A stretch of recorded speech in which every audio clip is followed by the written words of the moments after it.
नमस्कार खुलुमबाय दिनैहाय क'क्राझार डिस्ट्रिक्टआव अल बड' स्टुडेन्ट इउनियननि बानजायनायाव मोनसे रेलि आरो धरना हाबाफारि जानानै थाङो।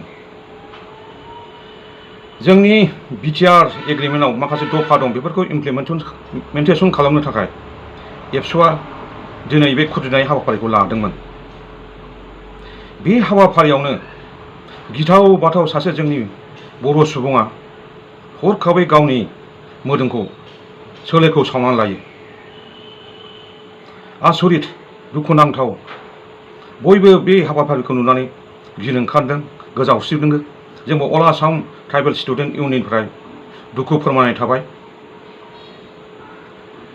लोगोसे बे बिथिङा गाव जेब्ला सावजानायनि उनाव मानसिफोरनि सिगाङाव बुंनायखौ आं नुनो मोन्दों भिडिअ'। बिथाङा होनदों बिटिआर एग्रिमेन्टआव इमप्लिमेन्टेसन जायैनि थाखाय दुखु मोननानै गाव सावनानै लादों होनदों। लोगोसे गाव चिरां डिस्ट्रिक्ट होनना बुंनानै लादों। दा बिथाङाथ' अर खामनानै खामजोब्बाय। आं नायनाय सिगाङावथ' मानसिया थिगैनो दं, दा हस्पिटालाव लांबाय जानांगौ। दा बिथांनि ट्रिटमेन्टखौ जोंनि बिटिसि गभर्नमेन्टआ नायगोन। लोगोसे बिथांनि मा खारनै सावना लाखो, मानि थाखाय सावखो, जोंनि डिस्ट्रिक्ट एडमिनिस्ट्रेसन लोगोसे एसपि, जोंनि दानि बिटिसिनि चिफ हाग्रामा महिलारिखौ आं गुरै खावलायनाय थाबाय।